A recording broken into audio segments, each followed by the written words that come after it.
사도 바울은 참 뛰어난 전도자였을 뿐만 아니라 참 훌륭한 신학자이기도 했습니다.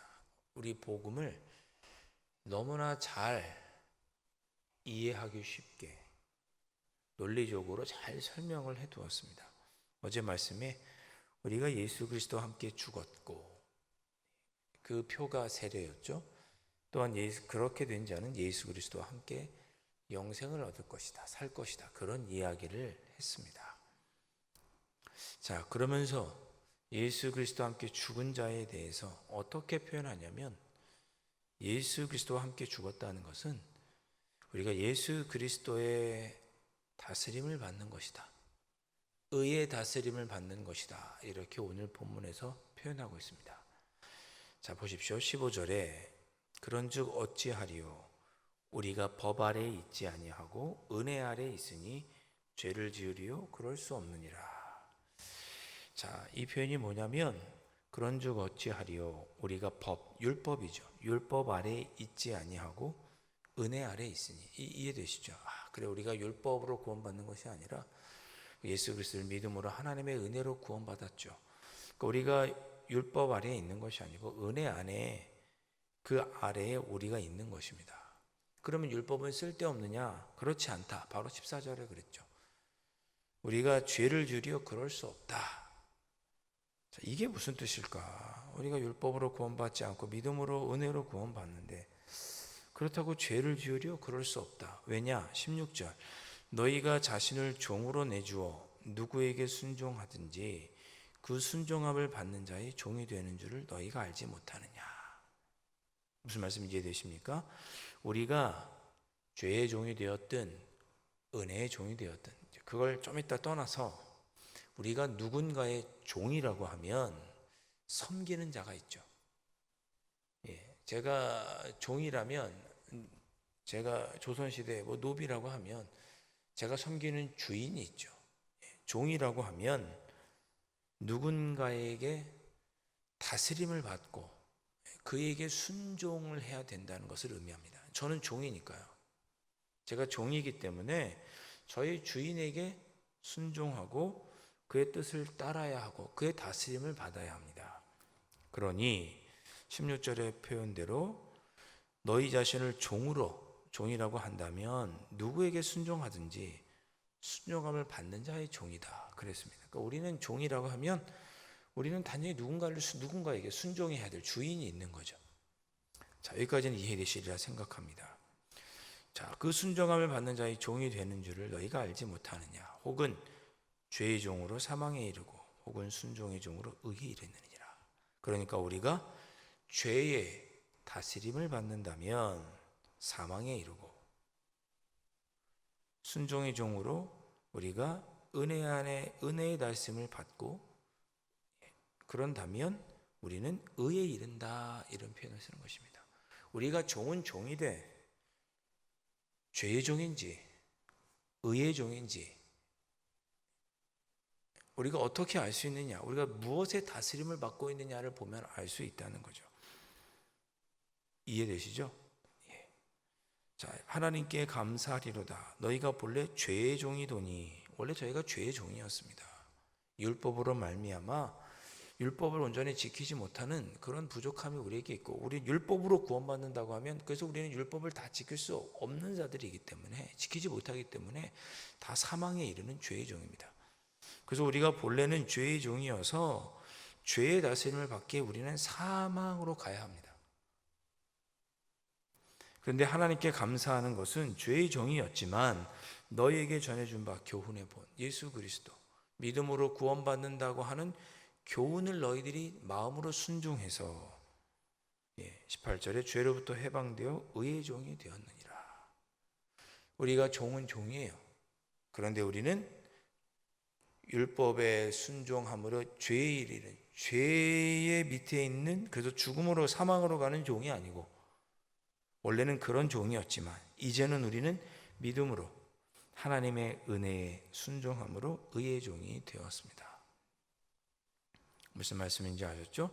그렇기 때문에 의의 종이기 때문에, 하나님의 은혜에 따라 살아가는 종이기 때문에 하나님의 뜻을 알고 하나님을 섬기며 하나님께 순종하면서 살아가려고 하죠.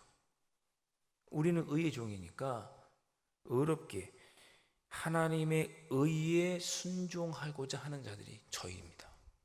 종은 종이 돼 죄의 다스림을 받는 죄 아래 얽매인 종이 아니라 하나님의 의에 다스림을 받는 종이기 때문에 영생에 이르는 자들이죠. 그러면 그 하나님의 의에 순종하는 게 뭐예요? 하나님의 뜻에 순종하는 거죠. 그래서 우리가 죄를 짓지 않는 거예요. 율법으로 구원받기 위하여 우리가 율법을 지키려고 하다가 지키지 못하는 그것 때문에 우리가 죄를 범하게 되므로 사망에 이르는 그런 의미에서의 율법을 지키는 것이 아니고, 우리는 이미 예수 그리스도를 믿음으로 구원을 받았어요. 구원받은 우리들이 하나님의 뜻에 순종하자고 하는 차원에서 죄를 지어서 안 된다, 그런 뜻입니다. 구원의 문제가 아닌 거죠. 하나님의 뜻에 하나님의 자녀가 되었으니 이제 하나님의 뜻에 순종하며 살아야겠구나, 그런 의미에서 우리가 죄를 지으면 안 된다, 그런 뜻입니다. 구원받기 위하여 죄를 짓지 않는 것이 아니라 하나님의 뜻을 이루어드리기 위해서 죄를 지으려 그럴 수 없다, 그런 뜻입니다. 19절, 너희 육신이 연약함으로 내가 사람의 예대로 말하노니 전에 너희가 너희 지체를 부정과 불법에 내주어 불법에 이른 것 같이 이제는 너희 지체를 의에게 종으로 내주어 거룩함에 이르라. 너희들이 하나님의, 쉽게 표현하면 믿음으로 구원받은 자가 되었으니 이제는 거룩하게 살아라, 그런 뜻입니다. 거룩하게 살려면 어떻게 해야 돼요? 하나님의 뜻에 순종해야죠. 하나님의 뜻이 뭐예요? 율법이죠. 부모를 공경하라, 살인하지 말라, 도적질하지 말라, 간음하지 말라, 내 이웃에게 거짓 증거하지 말라, 마음에 탐심과 욕심을 품지 말아라. 크게 요약하면 뭐라고 그랬습니까? 제가 레위기 설교할 때 내 이웃을 사랑하라, 그거죠. 앞에 10계명 중에 1계명에서 4계명은 하나님을 사랑하라, 그거죠. 하나님을 사랑하고 이웃을 사랑하는 것이 우리가 거룩함에 이르는 비결이다. 나중에 사도 바울이 로마서에서 뭐라고 말하나요? 사랑이 율법의 완성이다, 사도 바울이 그러죠. 오늘 우리가 기도해야 될 제목이 뭐겠습니까? 하나님, 오늘도 제가 하나님의 은혜 안에 있는 자로서 하나님께 순종해야 할 의의 종이 되기를 원하오니 오늘 하루도 하나님의 뜻을 따르며 거룩하게 살아갈 수 있도록, 의의 종답게 살아갈 수 있도록 인도해 주십시오. 오늘 우리가 그렇게 기도해야겠죠. 그걸 논리정연하게 지금 사도 바울이 설명하고 있는 거예요. 그러므로 우리가 율법을 폐하지 않는 거예요. 왜? 하나님의 종으로 의롭게 살아가기 위해서는 뭐가 있어야 돼요? 우리가 어떻게 살아가는 것이 하나님의 뜻대로 거룩하게 살아가는지 지침이 있어야 되잖아요. 그 지침이 율법인 것이죠. 그렇기 때문에 우리가 율법을 버릴 수가 없는 것입니다.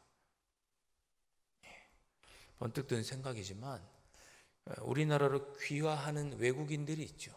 외국인들이 시험을 쳐서 우리나라 사람으로 귀화합니다. 국적을 따죠. 미국 사람도 국적을 따서 대한민국 국민이 될 수 있습니다. 귀화할 수 있죠. 귀화하면 끝인가요? 아니요. 이제 미국 사람도 우리나라 국민으로 대한민국 사람이 되었으면, 귀화했으면 우리나라 법을 따라야죠. 대한민국 국민이 되었으면 당연히 법을 따라야죠. 대한민국 법을. 대한민국 사람으로 귀화를 했는데 여전히 미국의 법을 따른다면 그 사람은 대한민국의 종이 아닌 거죠. 사람이 아닌 거죠. 그런 뜻입니다. 너희가 죄의 종, 다스림을 받는 자들이 아니고 하나님의 은혜에 순종하는 의의 종이 되었다면 하나님의 의에 순종하는 자답게 하나님의 뜻을 순종하며 거룩하게 살아야 된다. 그런 의미에서 율법은 매우 중요하고 버릴 수 없다. 그렇게 6장에서 말씀하고 있습니다. 자, 20절, 너희가 죄의 종이 되었을 때에는 의에 대하여 자유로웠느니라. 처음에 우리가 예수님 믿기 전에, 믿음으로 의롭다 함을 받기 전에는 우리 막 살아도 됐어요. 마음에 꺼리낌이 없었어요. 돈이 최고였고 권력과 명예가 최고였습니다. 예수님 믿기 전에는 미워하는 게 죄가 아니었어요. 교만한 것이 죄가 아니었습니다. 그 사회에서 말하는 범법행위만 하지 않으면 적당히 그 법 안에서 자기 마음대로 살아도 죄가 아니었습니다. 그러나 우리가 예수 그리스도를 믿고 주님의 뜻을 알게 되자, 형제를 미워하는 것도 죄요, 마음에 교만한 것도 죄고, 탐심을 갖는 것도 죄로구나, 이웃을 사랑하지 않는 게 죄로구나 깨닫게 되는 거죠. 그러니까 죄의 종이 되었을 때 주님의 뜻 안에 의의 자녀로 살아갈 필요가 없을 그때는 율법을 지킨 채 그냥 내 마음대로 살아도 됐습니다. 그러나 그래서 의에 대하여는 자유로웠죠. 꺼리낌이 없었어요, 마음에. 그러나 그때는 우리가 무슨 열매를 맺었느냐? 사망의 열매를 맺었던 거죠. 너희가 그때 무슨 열매를 맺었느냐? 그때 사망의 열매를 맺지 않았느냐? 이제는 너희가 그 일을 부끄러워하나니 이는 마지막이 사망임이라. 지금 돌이켜보면 여러분 그럴 때 없으십니까? 내가 그때 왜 그랬을까? 10년 전에 내가 좀 더 철이 들었으면 그렇게 하지 않았을 텐데, 내가 조금만 더 생각하고 참았다면 그런 실수를 하지 않았을 텐데. 저도 가만히 학창 시절에 청소년기에 얼마나 질풍노도의 시기를 보냅니까? 지금 돌아보면 그때 친구들과 막 욕하면서 막 허세를 부리고 괜히 그랬던 게 지금 생각하면 부끄럽습니다. 의에 이르러 의의 종으로 살아서 예수님을 믿은 후에 과거의 나의 삶을 돌아보니 내가 참 하나님 보시기에 부끄럽게 살았구나, 내가 왜 이렇게 살았나 하는 생각을 우리가 하게 되는 거죠. 21절이면 우리 다 그런 생각을 하죠. 내가 왜 그때는 그렇게 살았나, 내가 그렇게 허랑방탕하게 살았나. 주님께서 나를 붙잡아 주시고 은혜를 주셨는데 나에게 주신 재물을 가지고 더 하나님을 기쁘시게 살지 못하고 왜 그렇게 허랑방탕하게 살았나, 왜 그렇게 의미 없게 살았나, 그렇게 생각하면 부끄럽게 됩니다. 22절, 그러나 이제는 우리가 예수 그리스도를 믿고 죄로부터 해방되었죠.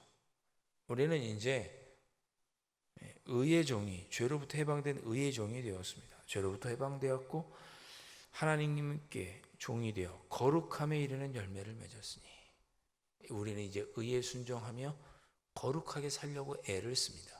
거룩함의 열매를 우리가 조금이라도 맺고 있는 거죠. 그 마지막은 뭐예요? 그런 우리에게 마지막은 영생이다, 그렇게 말씀하고 있습니다.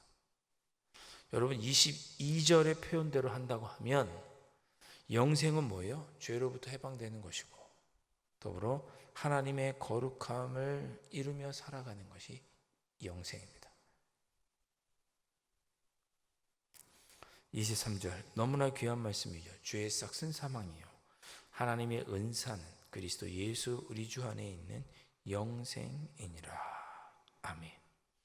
우리는 죄의 다스림을 받아 순종하는 죄의 종이어서 사망에 이르는 자가 아니고 예수 그리스도를 믿음으로 말미암아 은혜로 구원받아 하나님의 의에 순종하며 살아가는 의의 종입니다.